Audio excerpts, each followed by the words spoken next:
ఉన్న బంగారాన్ని విడిపించి ఆ రోజు ఆన్లైన్ రేటుకే మేము కొంటాం. Sharma gold company. నమస్తే, వెల్కమ్ టు సుమన్ టీవీ. నేను మీ యామ్ని. ప్రస్తుతం మనతో ఉన్నారు ప్రముఖ ఆధ్యాత్మికవేత్త, ప్రముఖ జ్యోతిష్య వాస్తు పండితులు, బ్రహ్మశ్రీ డాక్టర్ నాయకంటి మల్లికార్జున శర్మ గారు ఉన్నారు. గురుగారితో మనం మాట్లాడదాం. నమస్కారం గురుగారు. నమస్కారం అమ్మా. గురుగారు, ఈ మార్చి నెలలో వృషభ రాశి వారికి అసలు ఏ విధంగా ఉంటుందండి? తప్పకుండా అమ్మ. ఓం శ్రీ గురుభ్యో నమః. వృషభ రాశి వాళ్ళకు వచ్చేటప్పటికల్లా పంచమ స్థానంలో కేతు యొక్క సంచారం, వ్యయ స్థానంలో గురువు యొక్క సంచారం, అక్కడ ఏదైతే నవమ స్థానంలో కుజుడి యొక్క సంచారం, దశమ స్థానంలో శుక్రశనులు, ఏకాదశ స్థానంలో రవి బుధ రాహులు. అంటే ఏకాదశ స్థానంలో రవి బుధ రాహు యొక్క సంచారం వల్ల కొంత అనుకూలమైన ఫలితాలు జరిగే అవకాశం ఎక్కువగా ఉంటుంది. ఎందుకంటే 3 గ్రహాలు చాలా అనుకూలంగా ఉన్నాయి.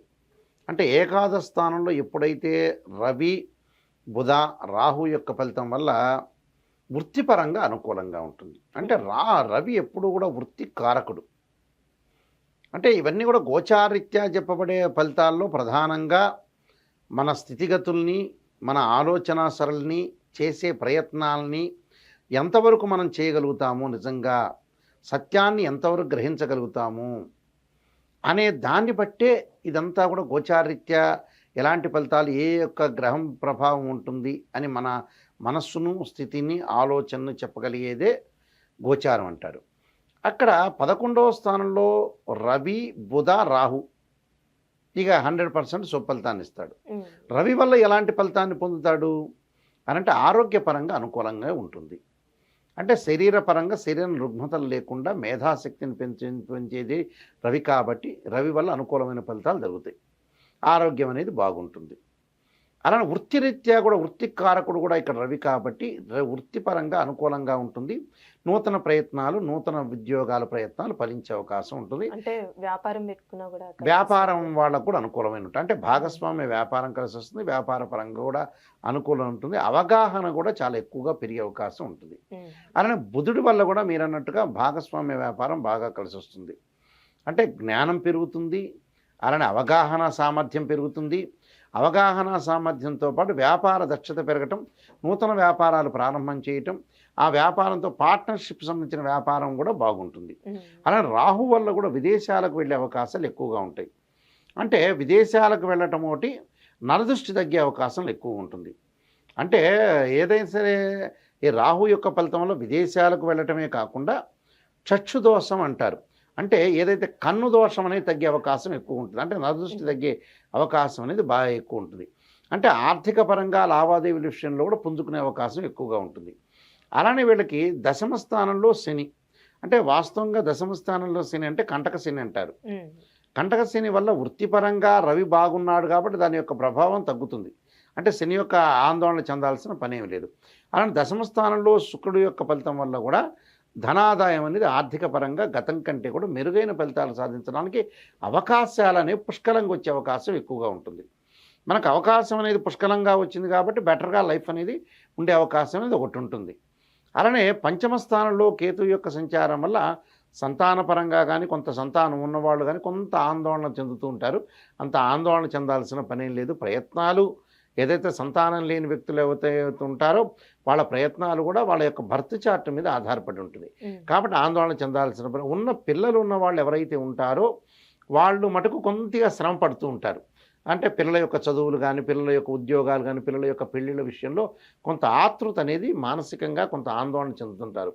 అంత మానసికంగా ఆందోళన చెందాల్సిన ప్రయత్నం ఏమీ లేదు అక్కడ. అలానే వీళ్ళకి కుజుడి యొక్క ప్రభావాన్ని మనం చూస్తే కొన్ని కుజుడి యొక్క ప్రభావం వల్ల కూడా అనుకూలమైన ఫలితాలు సాధించే అవకాశం ఎక్కువగా ఉంటుంది ఈ రాశి వాళ్ళకి.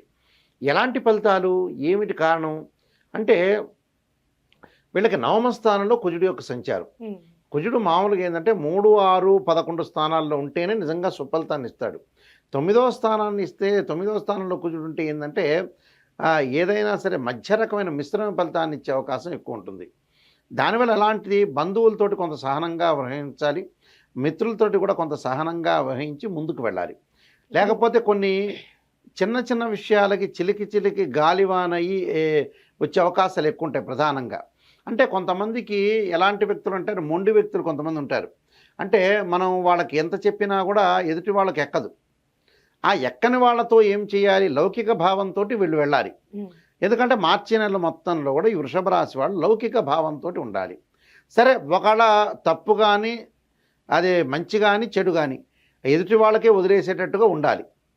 అందువల్ల వీళ్ళు కుజుడు అలా ఉన్నాడు కాబట్టి కొంత సహనంగా ప్రవర్తించడం, మిత్రులతోటి కూడా కొంత ఆనందంగా గడపటం, కొంత ఏదైనా ప్రయత్నాలు అనేవి సఫలీకృతం అయ్యే అవకాశం ఉంటుంది. విద్యార్థులు ఏకాగ్రత బాగా పెట్టుకోవాలి. అంటే విద్యార్థులు ఏకాగ్రతగా బాగా చదవాలి. వేరే వ్యాపకాలను కొంత తగ్గించుకుంటూ ముందుకు వెళ్ళారనుకోండి, విద్యార్థులకి ఆటంకాలు రాకుండా ఉంటాయి. కంటే కొంత ఆటంకాలు వచ్చే అవకాశాలు ఉన్నాయి. దానికి కారణం ఏంటంటే 12వ స్థానంలో గురువు యొక్క సంచారం వల్ల.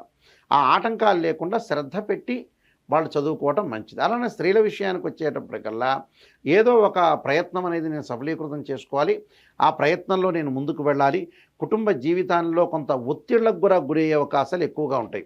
అలానే ఒత్తిళ్లకు గురి కాకుండా కొంత అనుకూలంగా ఉండాలంటే కొన్ని ప్రయత్నాలు చేయాలి. ఆ ప్రయత్నంతో పాటు కొన్ని ప్రత్యేకంగా రెమెడీస్ చేయటం అనేది చాలా ఇంపార్టెంట్. వీళ్ళకి ఆత్మగౌరవం కూడా ఈ బంధువులతో నేను ఇందాక చెప్పాను కదా, సహనంగా ప్రవర్తించాలని.